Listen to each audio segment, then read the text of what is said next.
মানুষ হলে তার মধ্যে নীতি, নৈতিকতা, মূল্যবোধ, সততা, কমিটমেন্ট রক্ষা, আমানত রক্ষাকারী হতে হবে। মুসলমান হলে ইমানদার হতে হবে, অন্য ধর্মের হলে ধার্মিক হতে হবে।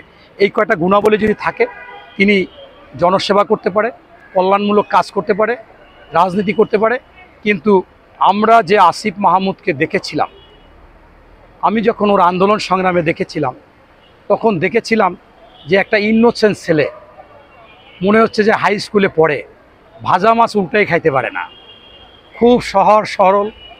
কিন্তু এর মধ্যে যে এত লোভ, ওর মধ্যে যদি বিন্দুমাত্র মনুষ্যত্ব থাকতো, এই আসিফ মাহমুদের মধ্যে যদি বিন্দুমাত্র মনুষ্যত্ব থাকতো, যেদিন তার এপিএসকে 311 কোটি টাকার পেপার পত্রিকায় প্রমাণ সহ লেখালেখি হচ্ছে, সেই দিন তার পদত্যাগ করা উচিত ছিল।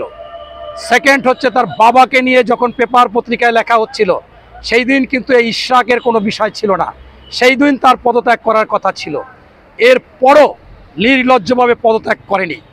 পাশাপাশি আপনারা জানেন যে এই আসিফ মাহমুদরা যখন আন্দোলন করেছিলেন, সেই আন্দোলনে গৃহিণী, হকার, আপনার পাঠাও চালক, রিক্সা চালক, ভ্যান চালক, তারা দৌড়ে এসেছিল, চাইছিল বাজার দর নিয়ন্ত্রণ হবে, আইন শৃঙ্খলা বাহিনী সঠিকভাবে চলবে, সুশাসন, সুনীতি, সুবিচার পাবে, ঘুষ দুর্নীতি থাকবে না, এই সমাজ এদের মাধ্যমে বিনির্মিত হবে, এরা থাকবে সবসময় সকল সরকারের একটা আতঙ্ক, কোনো সরকার খারাপ কাজ করবে না, এরা সবসময় অন্যায়ের প্রতিবাদ করবে।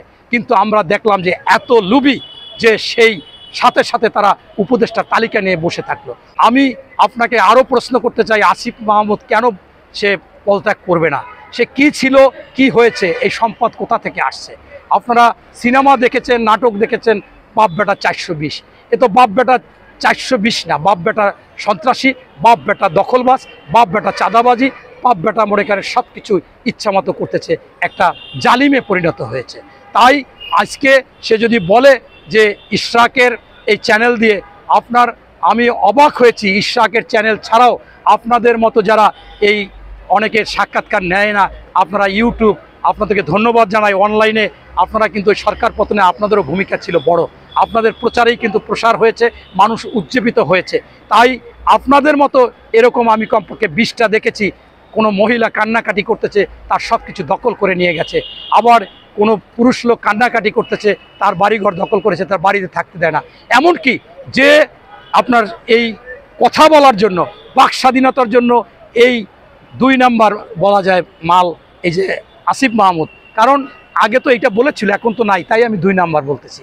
সে ওই সময় বলেছিল বাক স্বাধীনতা, মানুষ কথা বলবে কেন। আজকে তার বিরুদ্ধে যারা বিক্ষোভ করে, যার বিরুদ্ধে মিছিল করে, তার যে মানববন্ধন করে, তাদের প্রত্যেককে মামলা দিয়ে ওসি পিটিয়ে আপনারা সেইগুলো আপনারা সেরেছেন। আপনাদের এই অনলাইনে আমি দেখেছি, পুলিশ ওসিকে প্রশ্ন করেছেন, কোনো উত্তর দিতে পারেনি। তাই তাদেরকে ধরে মেরে তারপর সেখান থেকে কয়টা আওয়ামী লীগ ধরছে, সেই কয়টা আসিফ মাহমুদ সারিয়ে রাখে, আর বাকি কয়টা অন্য অন্য দলের, তাদেরকে কারাগারে পাঠায়। এই যে বিষয়গুলো, এগুলো কিন্তু স্পষ্ট। তাই আমি মনে করি আজকে এই মনে করেন শাক দিয়ে মাছ ঢাকা বা এই ধরনের কোনো কিছু অবকাশ নাই।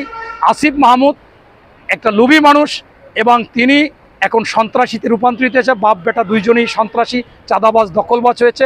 বাপ মনে করে ওই অঞ্চলে সে রাজা, আর আসিফ মাহমুদ মনে করে যে বাংলাদেশের সে রাজা।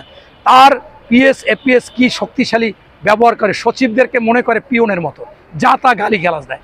আমার একটা বন্ধু অতিরিক্ত সচিব, ওরই মন্ত্রণালয়, সে আমার কাছে খুব কষ্টের সাথে বলল যে বর্তমানেও যে তার এপিএস আছে, তারা যে ব্যবহার করে তাদের সাথে, মানে যা তা বলে, অথচ ওই এপিএস বিসিএস দিয়ে একটা চাকরি পাওয়ার মতো যোগ্যতাও ছিল না হয়তোবা।